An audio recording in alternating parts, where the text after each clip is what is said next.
और बात उस खबर की जिस पर लगातार सुबह से ही नजर बनी हुई है। अजमेर से आज बड़ी खबर आई। ब्यावर गैस कांड मामले में एक अपडेट भी आपको दे दें। मंत्री अविनाश गहलोत ने परिजनों से बातचीत की है। मृतक के परिजनों को 1 लाख और घायलों को 25,000 रुपए की घोषणा की गई है। परिजनों ने शव लेने से इनकार किया। घटना में 3 लोगों की मौत हुई। 8 गंभीर अजमेर जेएलएन आईसीयू में भर्ती हैं। 22 अन्य मरीजों का इलाज अस्पताल में चल रहा है।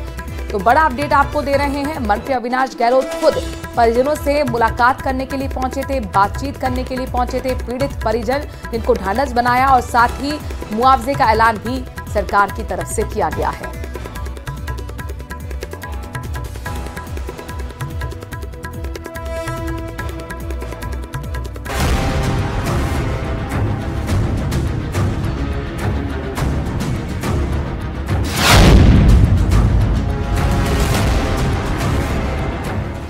ब्यावर में केमिकल फैक्ट्री में गैस रिसाव, 3 की मौत, 41 मरीज अस्पताल में भर्ती।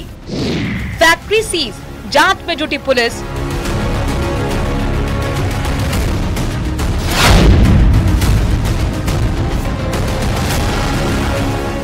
ब्यावर जिले में तेजाब फैक्ट्री में गैस रिसाव होने के चलते अब तक 3 लोगों की मौत हो चुकी है।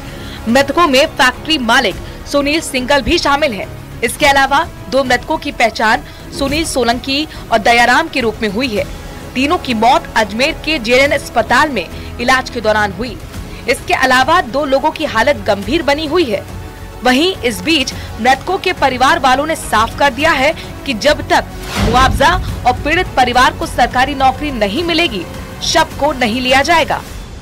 मृतक का जो मेरा पोता है वो ब्यावर है, वो भर्ती है। उस ब्यावर से इसको अजमेर रेफर कर दिया। ब्यावर में भी इलाज नहीं होता है, वहाँ पे भी डॉक्टर नहीं है। और जब एसपी साहब और कलेक्टर साहब इतने वो है जो जब तक एक बच्चे को नौकरी और मुआवजा नहीं मिलेगा, जब तक बॉडी नहीं उठेगी, मैं बच्चे का मृतक का पिताजी बोल रहा हूँ मैं। तेजाब फैक्ट्री में नाइट्रेट गैस के टैंकर से रिसाव के बाद इलाके में हड़कंप मच गया। राहत और बचाव का काम शुरू किया गया, लेकिन हालात बेहद खराब थे। मौके पर पहुंची पुलिस के भी हाथ पांव फूल गए और करीब 41 लोगों की हालत गैस की चपेट में आने से खराब हो गई। हादसे की जानकारी मिलते ही अजमेर कलेक्टर लोक बंधु भी जेएलएन अस्पताल पहुंचे और घायलों के उचित इलाज के निर्देश दिए। ब्यावर से जो 5 पेशेंट्स रेफर होकर यहाँ आए, उनमें से 3 की अनफॉर्चुनेटली डेथ हो चुकी है और बाकी 2 पेशेंट्स अभी आईसीयू में हैं। लगातार हमारे डॉक्टर्स की टीम सघन मॉनिटरिंग कर रही है। जो भी आवश्यक उपाय हैं किए जा रहे हैं, क्योंकि केमिकल जो लीक हुआ उसकी वजह से केमिकल न्यूमोनाइटिस उनको हो गया और अंडर ऑब्जर्वेशन है। सारे जो पैरामीटर्स हैं मॉनिटर किए जा रहे हैं। अन्य कोई अगर जैसा बताया गया कुछ और पेशेंट्स यहाँ आ सकते हैं ब्यावर से रेफर होकर, उसके लिए भी 5 बेड्स हमने अभी रिजर्व कर दिए और जैसे ही और सूचना मिलेगी उसके हिसाब से यहाँ पर्याप्त व्यवस्थाएं की जाएंगी ताकि लोगों को उचित इलाज मिल सके। उधर ब्यावर के जिला कलेक्टर डॉक्टर महीन ने भी एकेएच पहुंचकर पीड़ितों से उनका हाल जाना। साथ ही ये भी माना कि ब्यावर में अवैध रूप से तेजाब फैक्ट्री चल रही थी। साथ ही लोगों से अपील की कि अगर किसी भी इलाके में अवैध रूप से कोई फैक्ट्री चल रही है तो उसकी सूचना प्रशासन को दें।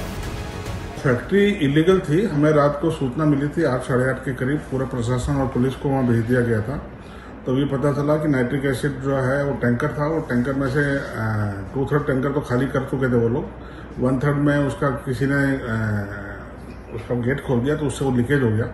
उस लीकेज से वहाँ करीबन 53 से 55 लोग जो हैं वो अफेक्टेड थे। उनको एकेएच में भर्ती करवाया गया। उसमें से एक फैक्ट्री मालिक है जो प्राइवेट हॉस्पिटल में इलाज करवा रहा था, वो अजमेर चला गया था, उसकी भी डेथ हो गई। 2 हमने रेफर किए थे, उनकी डेथ हुई है। सोमवार शाम करीब 6 बजे बलार रोड पर बनी तेजाब फैक्ट्री में खड़े एक ट्रैक्टर से नाइट्रोजन गैस का रिसाव हुआ।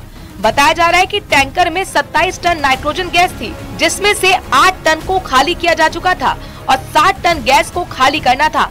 इसी दौरान किसी ने टैंकर का ढक्कन खोल दिया, जिससे गैस लीक होने लगी और हवा में घुल गई। इस हादसे के बाद करीब 51 लोग राजकीय अमृत कौर चिकित्सालय पहुँचे थे, जिनमें 5 मरीज तो अजमेर रेफर किए गए। उनमें से 3 लोगों की मौत हुई, जिनमें फैक्ट्री का मालिक भी शामिल है। ब्यावर में गैस कांड के बाद दहशत का माहौल है। इलाके का सर्वे किया जा रहा है, लेकिन इन सब के बीच सबसे बड़ा और अहम सवाल ये कि कैसे एक आबादी के बीच एक अवैध तरीके से फैक्ट्री चलती रही और प्रशासन को कानों कान खबर तक नहीं हुई।